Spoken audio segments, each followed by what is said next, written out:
Hi, welcome to the first in my video series, Symbols of the Rider-Waite-Smith Tarot. In this series, I'm just going to point out some of the symbols that you can look at in order to add more nuance to your readings. I will start today with the Ace of Wands. First, we'll look at the two most obvious things. We have a wand and we have an ace. As you all probably know, the aces are considered the power of the suit in potential form and commonly the beginnings of something. Wands represent the element of fire and our actions, passions, will, and vitality.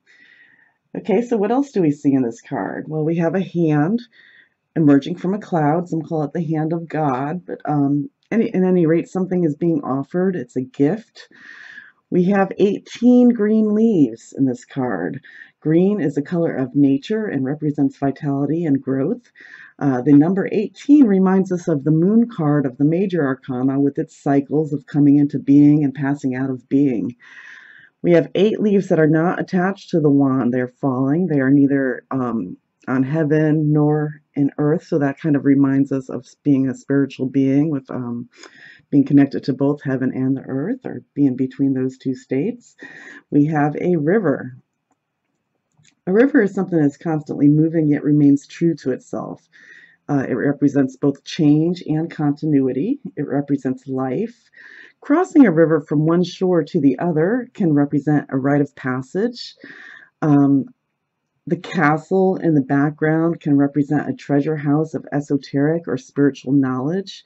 It can represent nobility, grandeur, divine grace, protection, or hearth and home. We have 3 trees on this card, right down at the bottom here.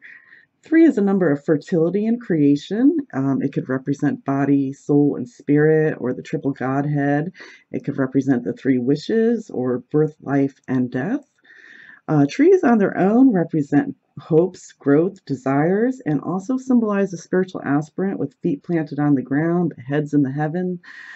And the overall color of this card here is gray, which represents equanimity, equal vision. It's neither black nor white.